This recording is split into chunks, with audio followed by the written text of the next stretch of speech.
Okay, today is Tuesday, June the 7th. Welcome to week number 5 of Drugs and Crime. My name is Richard Wright, and my background is the same. However, you'll see that I have what appears to be a hospital gown on.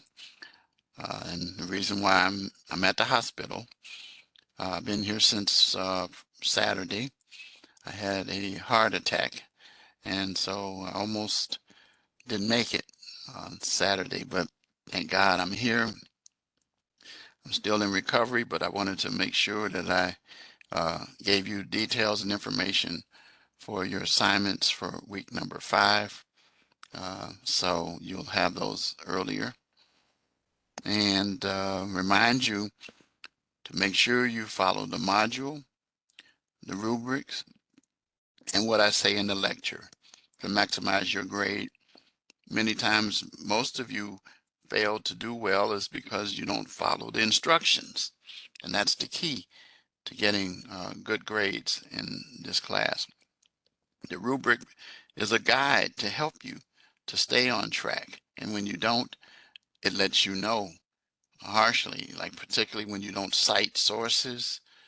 It also lets you know when you don't have enough information in the paper, such as if your paper is supposed to be 2 pages, you have a page and a half, and those kinds of things. So it's very important. I've been saying this since the beginning of the course, and so we have just this lecture and one more to go. So I'm going to share my screen with you. Okay.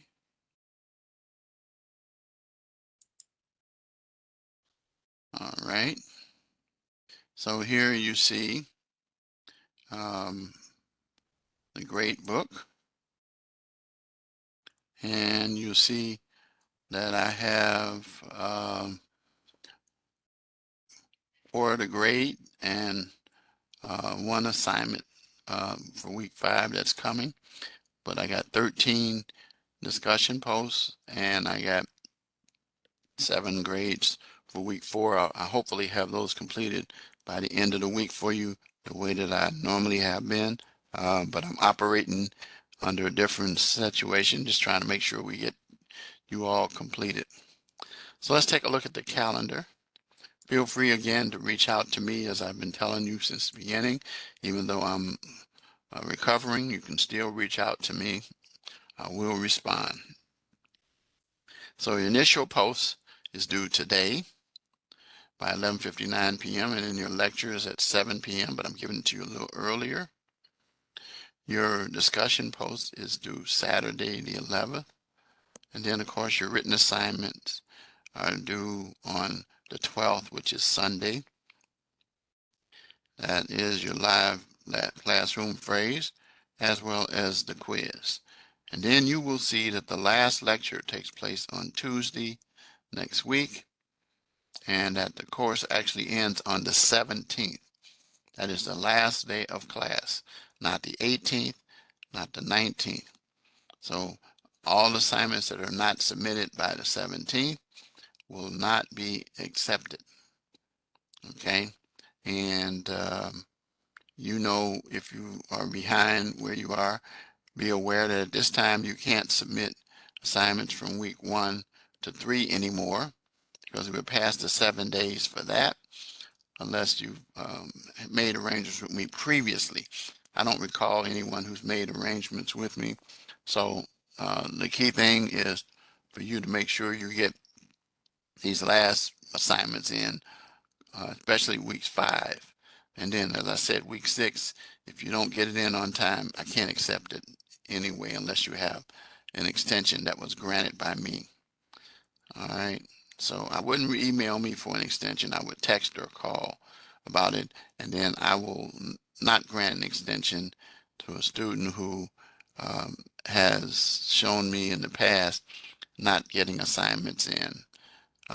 It's unless, like I said, there were extenuating circumstances, but there are none that I'm aware of at the present time. Okay, so let's take a look at the announcement that's posted for week 5. Drug-related criminal activity, um, the public health perspective. And so in this instance today, we're going to pretty much have this video, Chasing the Dragon, and I want to make sure that you pay close attention to that. And I want to make sure that you look at this video very seriously, because it's going to help you determine your assignments for the week as well. Okay, very important video. Your, again, initial post is due Tuesday. Your reply post is due Saturday, Tuesday, which is today. And then your written assignments are due Sunday, 11:59 p.m. Central Standard. Remember to continue to be strong and finish strong. You know that my motto is adversity is a springboard to success. Okay, so let's go into the module itself quickly. The assignment, let's go over the assignments and then we'll move forward.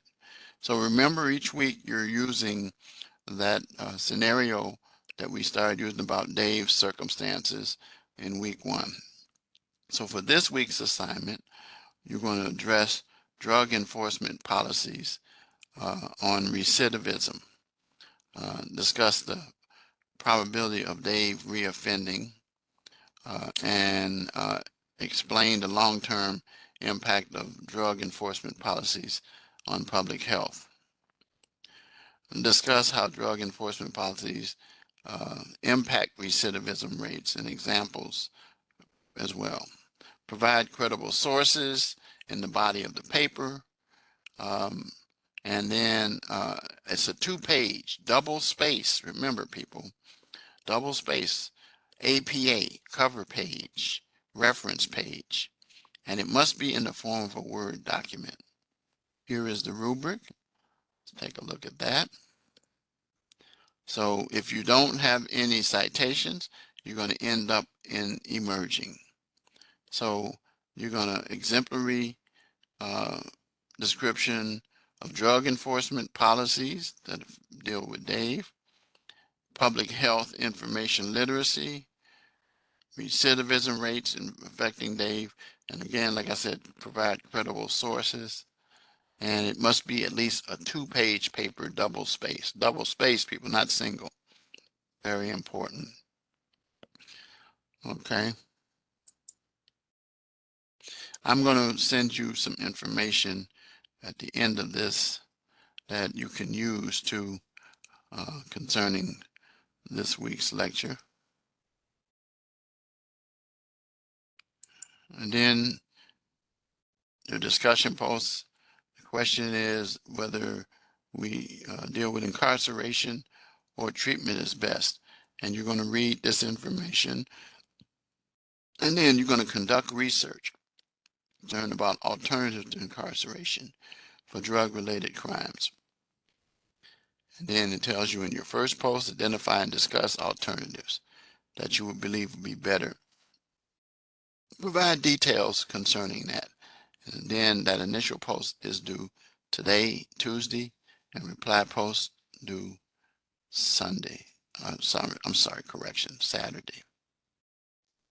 Okay, and then you have your quiz, which is due Sunday, your live classroom recording phrase, which I give you, or the recording will be here, and then your live classroom phrase. All right, so now, drug addiction and the public health perspective. It's quite obvious that you've learned so far in this course that we have a serious issue with individuals who innocently graduate from painkillers and go into heroin. And so because of that, we have what we call the opioid epidemic. And so it's important for you to understand what causes that. And the video that we're going to be looking at in a few minutes will help. But let me explain to you law enforcement response to dealing with this. In Illinois, we have a law that allows for what we call deflection. And I will send you that information as soon as this lecture is over, and you'll have it so that you'll be able to refer to it. And in that, what happens is if you are come to a police department or come in touch with a police officer and you possess drug paraphernalia or you're on drugs, rather than being incarcerated, they would want to direct you to agencies that can help you. Because if you recall from the very beginning of this course, I have said that the way that we're going to deal with this is get people from 12 o'clock to 6 o'clock. In other words, give them a 180, take them in a new direction, rather than just lock them up, work on some rehabilitative techniques to take them in another direction in life. So what law enforcement people do is, because they don't have the expertise to act as the primary point, what they do is refer individuals out for treatment services. And they work in conjunction with many community organizations and other entities to help individuals recover. And it's quite clear that if we do that, we will adversely affect recidivism, which is the goal. An example of that is what took place, and I told you one here in Illinois that I'll be sending you, is in 2015, is the chief of police of Massachusetts with a program called the Angel Program. And the way that it worked is, as I said, people need help from opioid addiction are invited to go to the police department. It sounds strange, but that's what it did. And the department will connect them to treatment services. And you were not charged with a criminal offense, even if they're in possession of drugs or paraphernalia. And so under this type of model, you can look for those in your research. Look for deflection programs in the United States. And one of them you'll see is the one that I'm going to share with you for our state as well. And so the key thing is that law enforcement, instead of people running from law enforcement, they should run to law enforcement as they're the point of contact. And this is being initiated. Remember last week we talked about Narcan. Well, now we're talking about law enforcement moving in a direction to begin to help individuals. This you can do on your own. This is a little survey exercise, and you can deal with that. Okay. All right. Sorry about that ringing in the background. That's the hospital phone. I can't answer it right now. So I'm going to put on this video, and I'm going to take off my headset so that you can watch that. Okay. Give me a minute. So here it comes.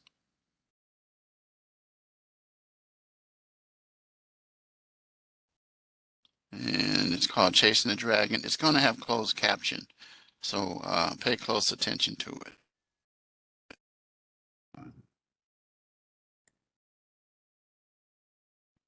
Okay. Here we go.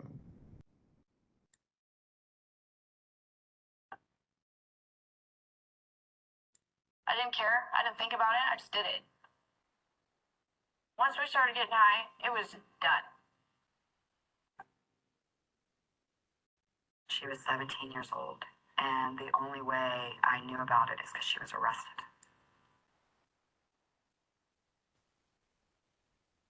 Started smoking pot around 18, and I was always offered prescription drugs, and I never would take them. But I was in a car accident. I was running down in the middle of the night to get some water, fell down the stairs, landed on my back on the wooden floor. It started for me with pot and just progressed into hell, basically. Weed didn't do it for me, but definitely weed started it all for me. It was definitely something I didn't see until it was too late. I had no clue what I was getting myself into, so.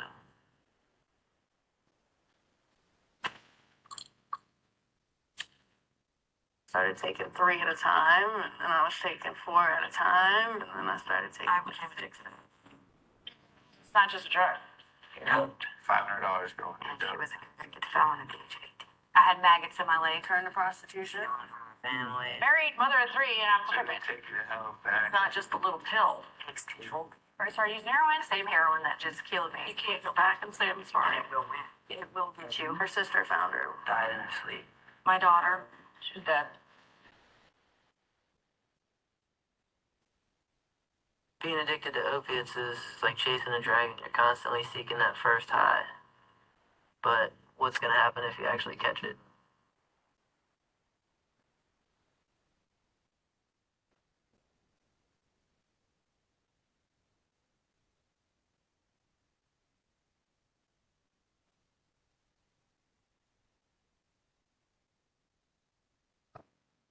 Coming from a great family, always had what I wanted. Never had a curfew. I could sleep over at my friend's house whenever. I could have done anything. They would have paid for me to go to any kind of school, stuff like that, and they paid for guitar lessons. I grew up with my dad. My mom wasn't in my life though. He pretty much was mom and dad throughout the whole life. He would tutor me for at least an hour. On the weekends, we'd go out, we'd go camping, we'd go out on the boats. We always had something planned.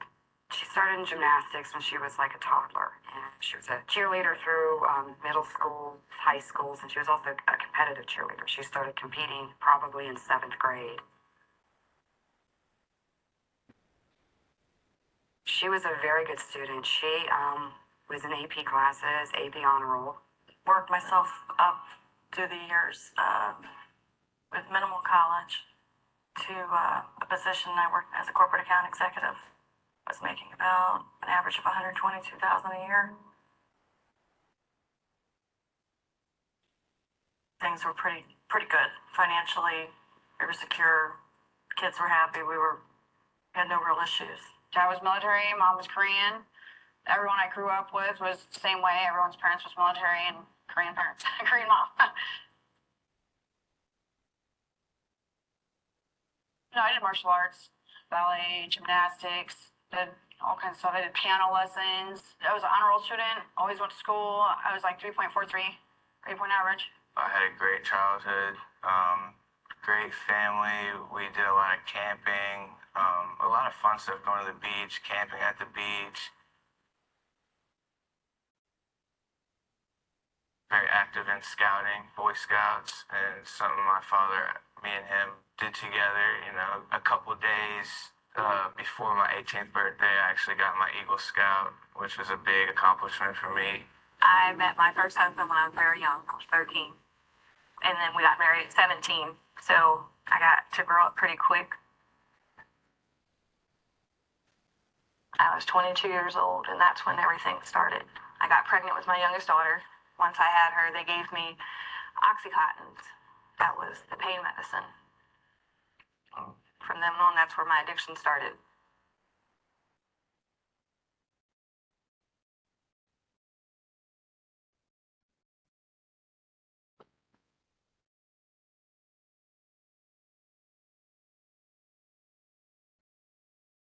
A friend offers you something at a party or at home, or you're having a bad day and you need something to pick you up, so somebody hands you a pill and says, "Here, this will help you feel better."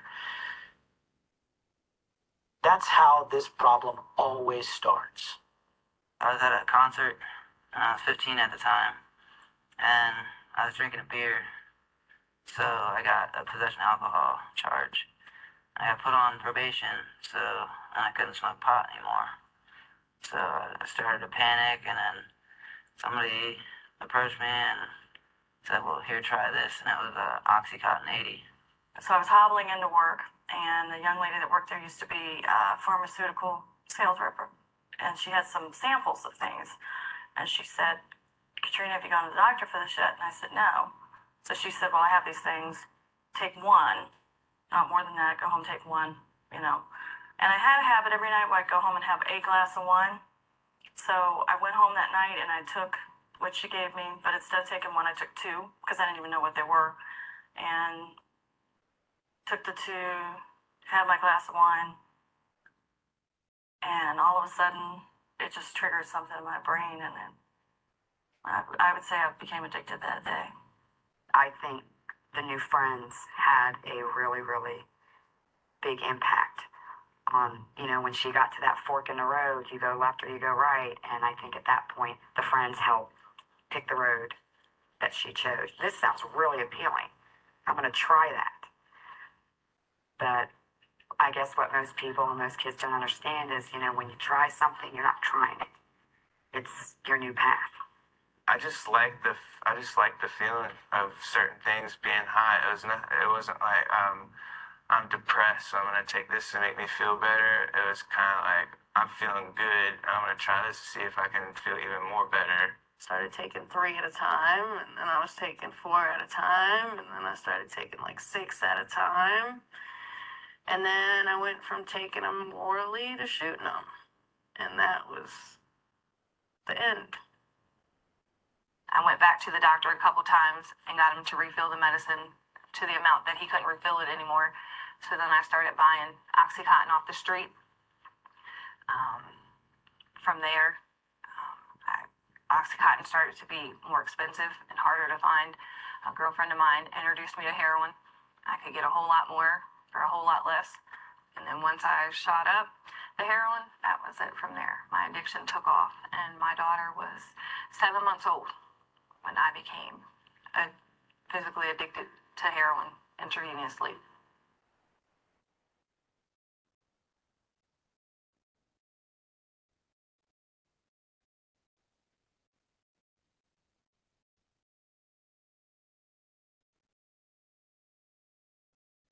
I never hesitate to ask them all which drugs they've tried. And they'll typically say, started off with marijuana, tried cocaine, I've tried oxycodone, and I ask them of all the drugs they've ever tried, what's the most addictive drug? And without a doubt, 100% of the time, they'll say the most addictive drug is oxycodone. The drugs, I feel like it took my mind over, made me do things that I, normally brought up not to do, and it just turned me into a monster. I just went in my medicine cabinet. My buddy's like, "Oh, hey, these will get you high. Let's do some." So I was like, "Okay, you talked me into it right here. I don't have to pay anything, sure." It doesn't even have to be a drug dealer. It could be right in your house, and next thing you know, you're hooked. My friends in the beginning were the friends that didn't do anything, and then I met the crowd that did do stuff. You are who you hang out with. That is for sure. These kids go into it as, I'm just going to go to a party, and hey, they're doing this over here. Let me, I want to fit in. Let me do it a little bit. And if it's the devil, it gets you. It's, it's that temptation. Hey, this is a fun party over here. It'll suck the life out of you. All I wanted to do, if it had been in front of my face, is do it. It's not just a little pill. Respect the power of that, of that pill. It's just because it's a prescription, it is every bit as deadly and every bit as addictive. I worked at a daycare, taking care of other people's kids. I drove the daycare bus. I had to take their children to school. But before I could drive their kids to school, I was in the bathroom of the daycare, crushing up pills, snorting them, so I could go about my day. The whole time you're sitting there saying you're not a addict, you're not addicted, guess what? You are. Because why are you taking that hit saying, nah, dude, I can quit when I want? You're addicted. If you're like, oh, I only smoke weed, I'm not addicted, it's natural. Whatever, tell yourself whatever. Oh, it's legal now. Oh, God. Whatever. The first time somebody uses an opiate drug, the euphoria that they get is something that they continue to search for and seek for. So while you could do that in the beginning by just chewing on the drug, over time you can't get that high anymore. So now you have to take it up to the next level. And nobody sets out thinking that they're going to end up being a needle user But every one of those needle users will tell you that they couldn't get the high anymore doing it the way they were doing. Heroin became my best friend. Heroin became the love of my life. I put heroin before my family. I put heroin before my children, and I thought that I couldn't do nothing in life anymore without heroin. There's absolutely no difference between, in my mind, a heroin addict and a pill addict.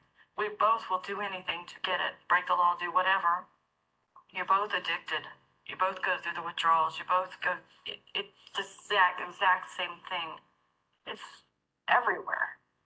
It's in your cabinet somewhere. It could be in your grandparents' cabinet. It could be your friend's mom's cabinet. It could be anywhere. That's pills. But, well, heroin could be in a drawer somewhere. Who knows? It's all the same. One's just prescribed to you, and one you go cop on the street. There's no way to say no with the opiates. It's hard. Real hard. I can tell myself no, no, no, but my body, as soon as you think about it, you get anxiety, your palms start to sweat. You know, your mental ignores your physical part of it. I am very angry. And one of the things I'm most angry about, and I tell her all the time, is that drug was so much more important to you than me. And I'm the one that can help you. I'm the one that helps you. I'm the one that supports you. I'm the one that'll always be there for you. You need something, I'm going to be the one to take care of it for you. But something that literally destroyed everything good within you was so much more appealing. Wanted that so much more than anything I could offer her.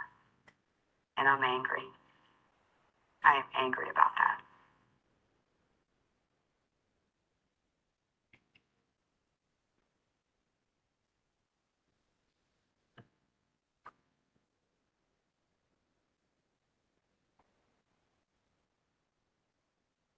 The progression of addiction and the behavior that comes with it is pretty standard, regardless of where you're born, how much money you have, how old you are, what your race is, what your nationality is. You can be the smartest person in the world. The minute that chemical hits your bloodstream, you lose control of what it does in your body. You can't control it. Nobody can control it. I don't care who you are. It's not controllable. I lived in crack houses. It's almost like something you see on TV, an abandoned building with drug paraphernalia everywhere. It might be a piss-stained mattress, and God knows what else is on it. There was actually a place in the city that we were at, and a lady had overdosed in the bathtub. She had died, but she was still in the bathtub. We'll just find another room in the house, and that's what my day consisted of.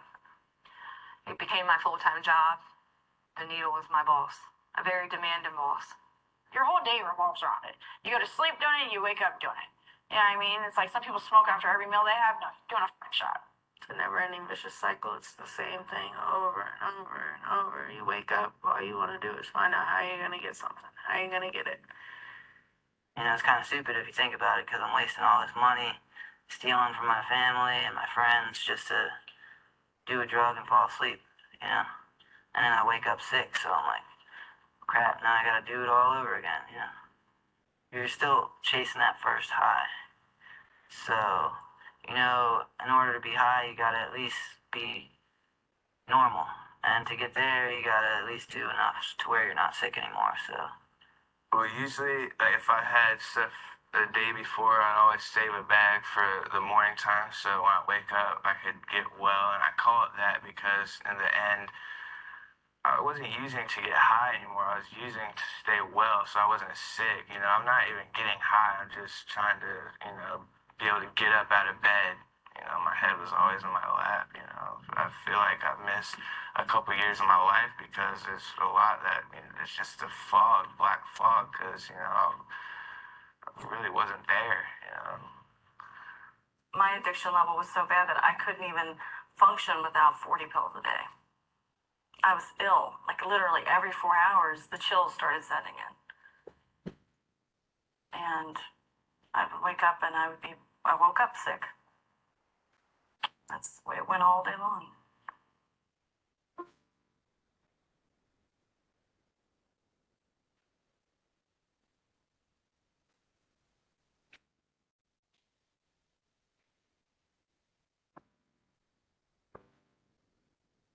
How do you know you're an addict? It's when you're doing something that you know is not good for you, that's harming you, but you can't help yourself.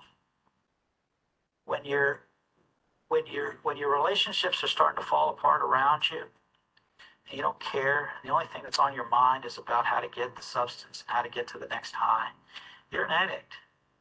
You can't maintain an opiate addiction and a normal life for very long. I felt like after my first year of using it, I actually got physically addicted to where I actually needed it to even to wake up and get out of bed, start moving around, take a shower. And that's when I started, stealing from my family, friends, whatever money I had in my pocket was all going to it. If I got a $500 paycheck, $500 going to dope. Because you always tell yourself, whenever you're using drugs, and especially it's like a super addictive one, oh, I'm not addicted. Motherfucker, you're addicted. You know what I mean? Like, you're fucking addicted. You're in denial. You might not be addicted at that point in time, but you're going to keep using, and a month later or 2 months later, you're fucking addicted. At one point, my husband said he would stop putting gas in the van so I could drive the distance to the city to get my drugs. And I said, well, I'll show you. I'm going to move to the city. So I don't need my van and I don't need gas money because the dope dealers are going to be living right here with me. And that's what I did. I ran away from home. You will be high and put yourself in situations that you will get hurt. Someone will take advantage of you. To be knocked out, it's going to happen. You're going to get hurt. Some people who have money and they don't have to steal for it. And then you meet other people who, just pawn their family's TV and it's coming to get high and then deal with the consequences later. She stole checks from her grandmother and signed them. She stole my debit card. If it wasn't nailed down, it was in the pawn shop. She spent $800 a week. My daughter, who had, everything handed to her, could have gone anywhere in the world, very book smart, very motivated, worked at a strip club. My little girl degraded herself just to get that. Women turn to prostitution, which I've done myself. Guys will steal. They'll rob you right in front of you. I've seen guys take guns out on dealers and steal and rob everything from them, not even worrying about if they get shot or end up in jail. People get raped. People get killed over stupid. It's people now. I can say it's just a drug, but like when you're getting high, it's not just a drug.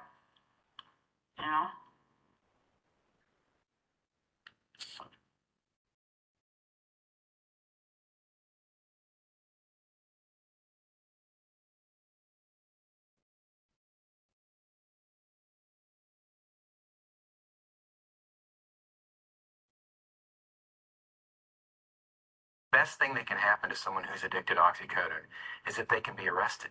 That's the best thing. The best thing that they can be arrested and go to jail. Everything other than that is worse. It's going to end in a bad way. You're going to get caught eventually, so I just didn't think it was going to be me. I would just think, they must have screwed over the wrong person. They got caught because they weren't careful enough. She was pulled over. I searched the car, and she had a quantity of pills. At that point, she was smoking them, so there was some type of a pipe device in it, so she was arrested. And she was a convicted felon at the age of 18. I have 4 kids. My youngest son will be 1 this month. I've been locked up for freaking 8 months. First time I came to jail, first time I got locked up this year, he was 2 weeks old. Don't even know my kid. My other 3 are in foster care right now. I never thought any of this would ever happen to me. The only thing I care about is my kids. Like, my kids are suffering. It's not me. I give 2 shits if I'm suffering. I mean, yeah, it sucks. But it's like, my kids, they didn't do anything in this. My parents, they gotta come visit me through, I don't even get it, through a window. I get through a camera. A little camcorder. That sucks. It's not worth it. Losing your freedom sucks. You have somebody tell you when to get up, when to shower, when you eat, what you eat. and you got to worry about the other people that are in here for, life, and they don't care about you. I was supposed to go to court November 2011, and the judge was supposed to let me go. He gave me the maximum, which ended up being 23 months, 2 years instead of the 10 months. And at the time, I was so angry. In retrospect, I'm very thankful because I would have, I know for 100% certainty, I would have gone right back out and done it again. I got kicked out of my house, and I met your neighborhood-friendly drug dealers who were like, oh, you can crash on this couch. And they, of course, they'd give me stuff here and there, but it wasn't ever enough for me to even enjoy it, so that made me run fake prescriptions. You don't think about anything. You don't think about anybody you're hurting. You don't think about before and after. You don't think 7 dudes in all black are running up in your house. You don't think you're going to be on the news. You don't think anything. You don't think any of that.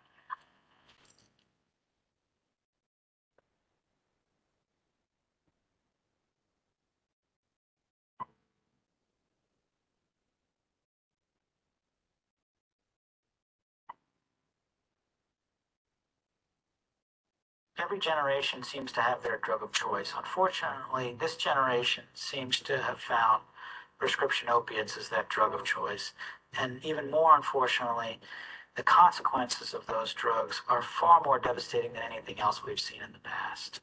Chemically and physiologically speaking, there's very little difference between oxycodone, morphine, and heroin. It's just that one comes in a prescription bottle and another one comes in a plastic bag. In the beginning, I would always try and get pills because you know what you're getting, it's always going to be the same thing. And then eventually that just got too expensive, so then you'd go for heroin because it's cheaper, but you take that risk of getting really good stuff and overdosing, or getting fake stuff, or just stuff that isn't good enough to even get you well. A lot of my friends were trying heroin, to get the same high from the Oxycontin, and it was cheaper, and so of course I got into it, and it just grabbed me. I can tell you this, that I think she was able to access more heroin, easily than the pills.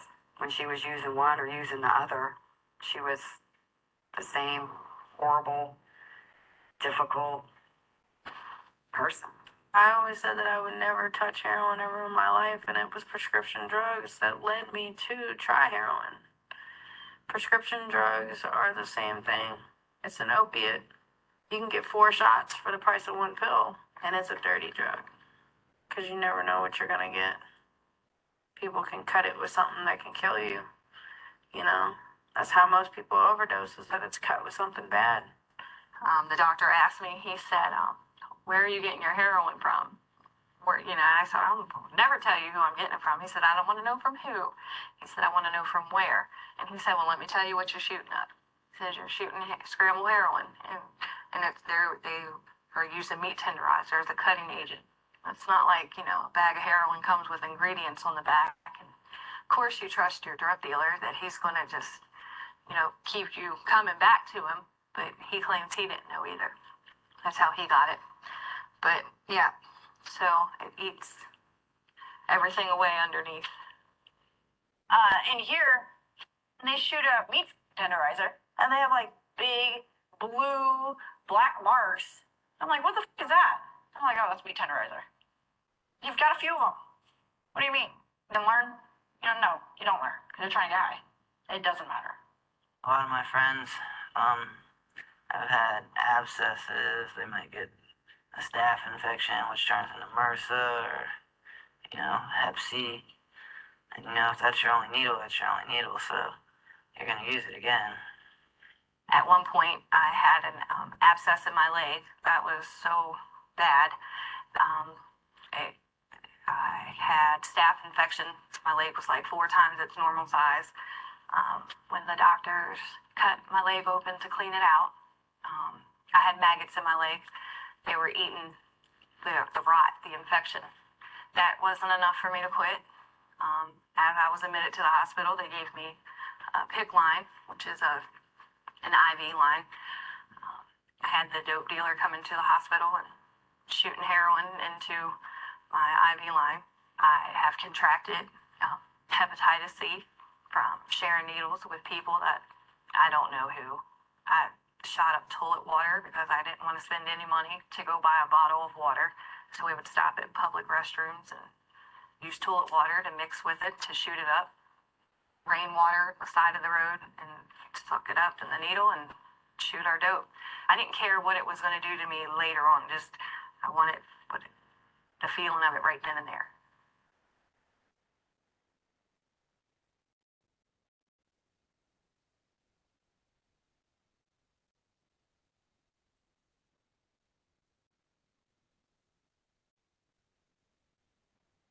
Withdrawal for the individuals that are taking the heroin that's available now looks like extraordinary physical, muscular pain. And very few people can actually manage it. Like, you know how when your whole body hurts when you have the flu? And, like, just, it's like 15 times worse than that. Opiates, you're getting sick. I don't know who you think you are if you think you're stronger than some dope, because you're not. You know what I mean? Your body's going to give in. Your mind's going to give in. Your judgment's going to give in. You're going to bow. And that's just the way it is. The way it is. That withdrawal is... You feel like you just want to die when you're going through that. At that point, you're willing to do anything to get that next high so you can just feel normal. I mean, I remember her in her room crying and just busting her room up, screaming at me, just get me a little. Just get me a little so I can stop. No. Feels like your skin's crawling and you can't sit still and you'll do anything to make it stop. You can't move. Constantly sneeze. Your whole body aches. It hurts. People are crapping on themselves. People are puking on themselves. People are doing both at the same time. You would probably rather be dead than have to actually go through a withdrawal. It was horrific. I was sitting on the toilet, diarrhea, vomiting on the floor, so weak I couldn't even move. I just lay there like I don't want to eat, drink, nothing. It's just something that I never ever want to experience again. It is the worst feeling ever. And I wouldn't wish that feeling upon my worst enemy. That's how bad it is.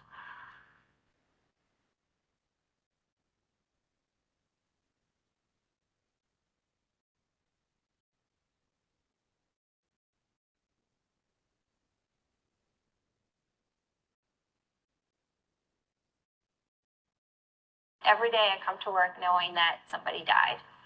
And more times than not, we have at least one prescription drug or other substance abuse case. Your friends, your family will find you dead, and then what happens? And then that is the image that they get stuck with for the rest of their lives. I've lost several friends to heroin and prescription pill overdose. I know 2 people on a personal level that had died from it. You know, one time my friend, she got out of here, she got high, she wasn't even out 6 days. She was dead. One of my friends, she took her normal dose and OD'd. Her sister found her with a needle in her arm in her room, which was not good. The day that I overdosed, I was having a hard time finding a vein, and a girlfriend of mine said, well, just fill in your neck. You have your jugular vein. And I said, okay. It didn't let me push all the heroin in, and instantly it killed me. When the ambulance got there, they gave me a shot of Narcan, and I was non-responsive to the Narcan, which is adrenaline, and that's to, jumpstart your heart. And it didn't work. So they had to use the defibrillator, and that's where they shock your heart back. They got a pulse. They got me to the hospital. I was still kind of in and out of it. But when I came to, I unhooked the IV from the pole and hooked all these little things they had on me, and I went and walked right out, got in my van, and I showed up to the dope dealer with the gown on, these things stuck all over me, the IV in my arm, and he sold me heroin, the same heroin that just killed me. I utilized the IV a couple times before I turned it back in. So I have nowhere really to shoot, so that was a freebie. So everything came to a head. I was writing the prescriptions and full on with my addiction. And I ended up getting caught, going to jail.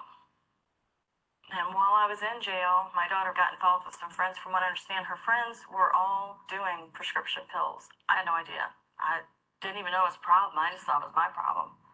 And she said, "Mom, you don't have any right to talk. Look at you. Look where you are." She said, "The person you saw where it put me, I can't imagine you would do the very same thing that I did." I'm like, how? You know, it just didn't make sense.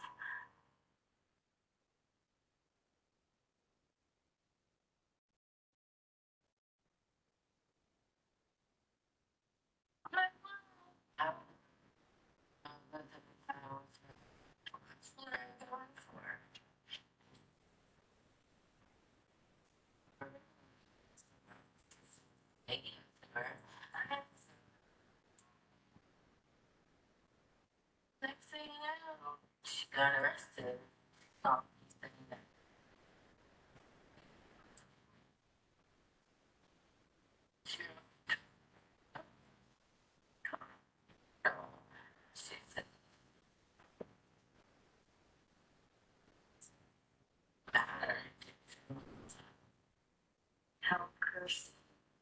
When I talked to her, she didn't even say goodbye. She must have nodded off the phone because I heard like it was Saturday morning, Saturday afternoon.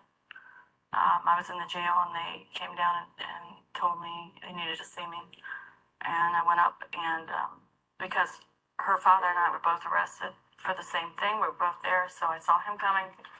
And the detectives came and told us that what had happened. The parent overdose, and that she was initially they said she'd passed, and then they said she was in ICU, struggling for life. They wanted me to talk to the doctor, and the doctor recommended I disconnect all life support, and I refused. And had 7 resuscitation efforts, I guess, and eventually, that morning she passed away. At her funeral, most all the kids were high. Death is real. And I will say, because I remember being that teenager too, so I know it's like they're gonna mock it, but it's real. And I think I'm still in shock. Like it is hard.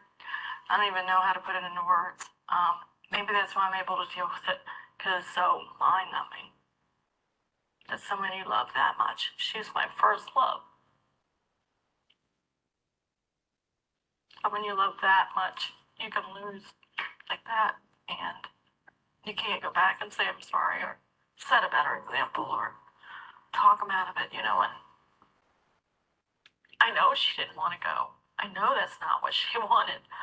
I know that she had, all these things that she wanted to do, and I know that as they resuscitated her through the night, that was her way of clinging to life, But it was too much.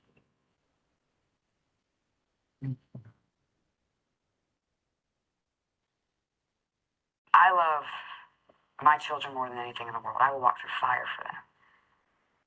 And I know a lot of parents feel that way. But you can't feel that way. You have to understand what you're dealing with is not your child. I put my own child in jail to stop her from this. And that's not an easy decision to make. It's not a fun decision. Nobody wants to know that their little girl sitting in jail. But she was 7 months clean, eating healthy, getting her rest, no drugs. My son, my nephew, my mother, and I went to get her. And she came out and she was healthy. Everything was great. Everything was great. There were no problems, no fighting, no talking about, Mom, I'm feeling funny. I need to go to a meeting. Nothing. Everything was just that little girl at 16 before all this stuff started. That's who she was. And then just, she asked to go to the store to get a pack of cigarettes. And she came home, said, oh, Mom, I'm sorry I was late. They didn't have my cigarettes. I had to go to another gas station. Okay, and things fine. So I'm cooking dinner, and I'm like, you want to help me cook? She's like, no, I don't want to help you cook. She wanted to go in my room and watch TV, and she was so bubbly, like nothing. Nothing was wrong. And she went upstairs, and it was maybe 40 minutes cooking dinner. Dinner was done. And I'm hollering for the kids. My son and nephew come down, and Sierra didn't come down. I think she fell asleep or something. So I go upstairs and knocking and knocking and knocking on the doors, no answer. I open that door, and my little girl is on the floor dead.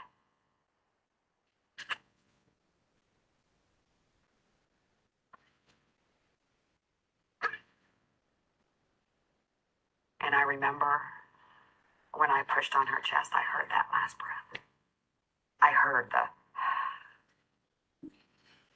I was in my kitchen cooking dinner, and that happened 17 steps up, and I had no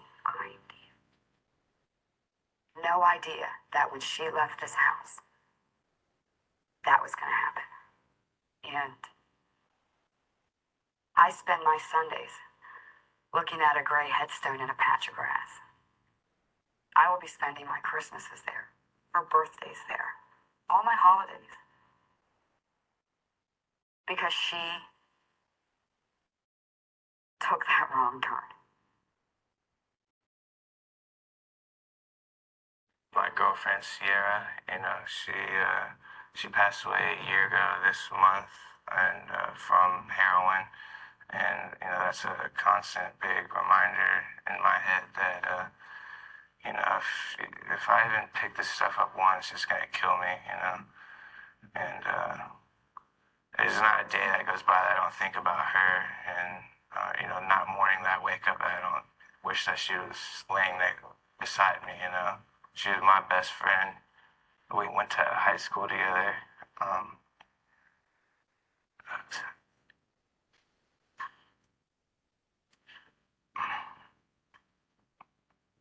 I met her in high school. Sorry.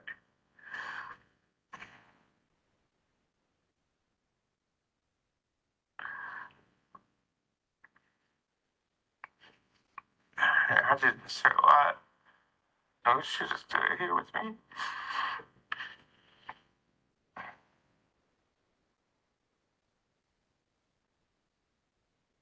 Sierra came home on February 12th. Sierra died February 18th. She got out, still calling her. Still calling her. It's that powerful that you could spend 7 months clean, and being educated on nothing but how to beat it, how bad it is for you, all this. And you last 6 days.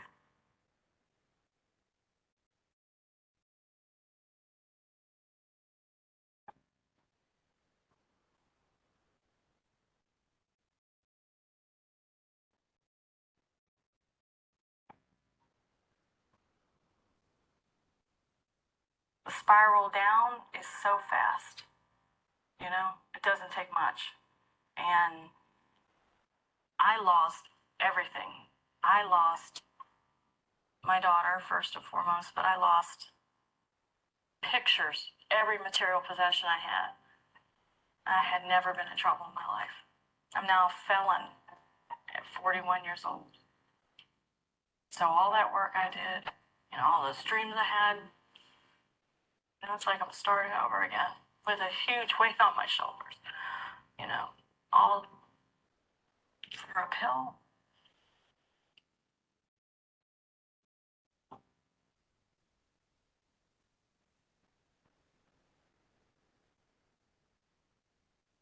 My dad doesn't even trust me anymore, which is hard because my dad's always trusted me my whole life. I've never had my dad look at me with disappointment before I did this. I'm a criminal, I'm an addict. That's how everybody will always perceive me. Listen to what they say no. Just say no. And you're not uncool for saying no. You're more cool for saying no, I think. I wish I could have said no.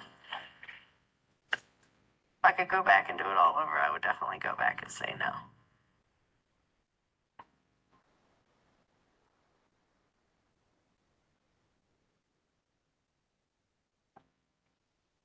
I didn't feel like I was physically hooked, but that's because I never gave it a chance to stop. You know, I didn't really learn how to enjoy life without drugs. As much as I wanted to quit, I was too scared to ask for help. I don't want to freak my parents out by telling them I'm hooked on some hardcore drug. It didn't kill me like everyone told me.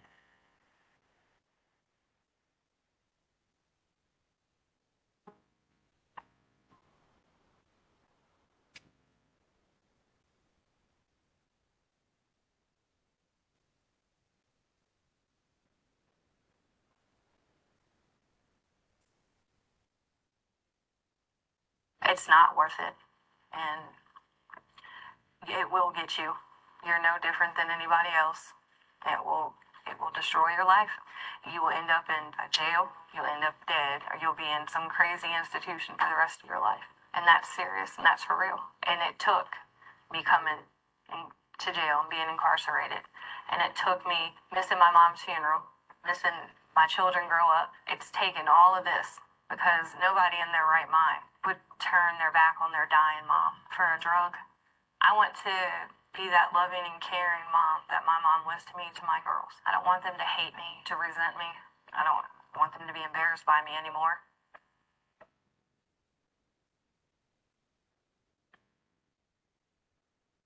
If you want to fail the rest of your life, if you want to be in and out of jail, if you want to possibly lose everything that matters to you, go ahead, go get high. Go ahead. If you want to be happy, you want to freaking get married, like every good part of my life, I wasn't getting high. You know, every good part of my life, I was getting high. And any drug addict will tell you that. If you want to be a flunky, go ahead and get high. Go ahead and do it. But I've been there, done that, and I wouldn't recommend it.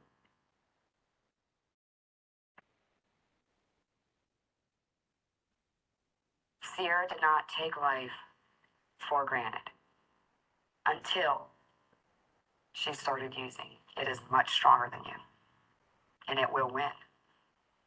It will win. Because this doesn't just affect you.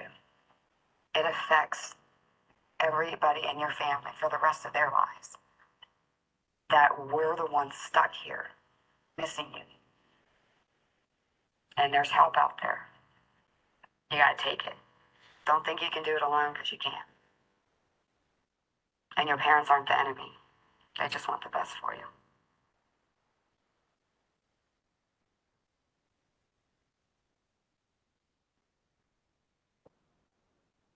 It's something I want to do with for the rest of my life. You know, to be honest, I actually just relapsed about a month ago and used for about a month, and I have a week. I had a week clean on Wednesday, and you know that's something that just shows how powerful this disease is. For me to lose somebody a year ago, not even a year ago, I'm already using it. So how powerful this stuff is. I just gonna try my best to stick with it, because I know it will kill me. And, you know, just something I gotta work at every day. It'll take you to hell and back, and if you're lucky, you know, you'll make it back. You know, it's just not worth it at all.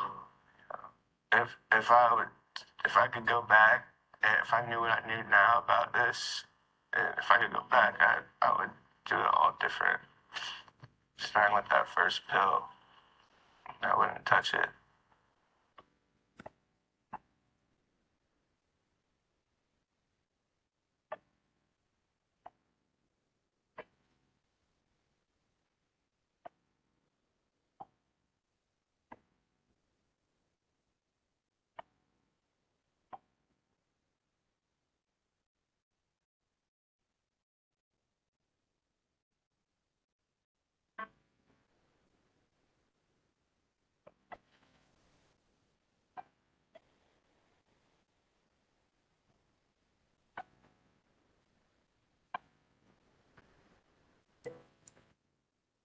Well, you've heard the story. You, you see what happened. This is very devastating, exceptionally devastating. And I remind all of my students, let me put my headset back on, that this is so easy to do. Just a little bit of information for you. While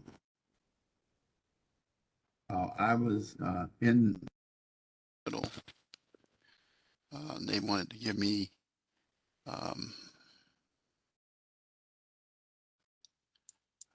what's that stuff called? Morphine. And I talked to them very seriously about it. And they gave it to me after I, battled with them.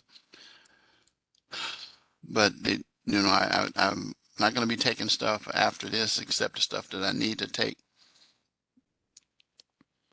because I could just having seen this video many times and having taught this class many times and seeing the effects that just painkillers, and that's what that was, heroin. That stuff they had me taking was a painkiller, um, morphine. But um, folks just have to understand, and you in law enforcement have to understand how easy it can occur in your role.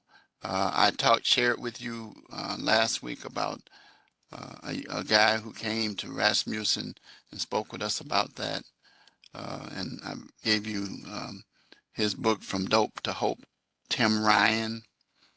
I said it was available on Amazon. You can get it. But this video is devastating. So anyway, I'm going to conclude. Had to go a little bit longer, but I wanted you to get the full effect of this. And so you're going to consider these questions that you have to answer. And some are at the bottom of this module here.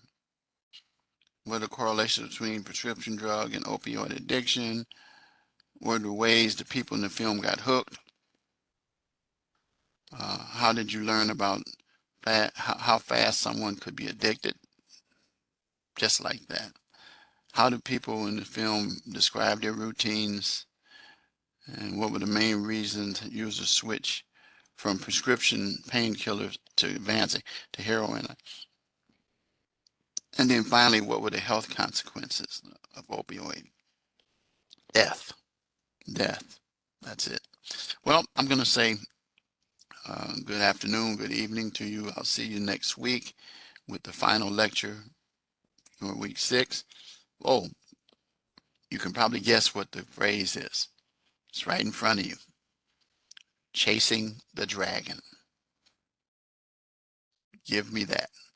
But please pay close attention to what this video is, because it's going to pop back up in your mind as you advance out into your professional careers.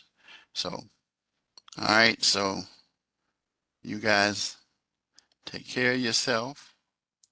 Stay safe. Keep me in your prayers, please. And I will see you next week with the final lecture. If you need to reach out to me, you already know the parameters. Even though I'm recovering, you can still do it because I'm a trooper. All right. Good afternoon. Bye-bye.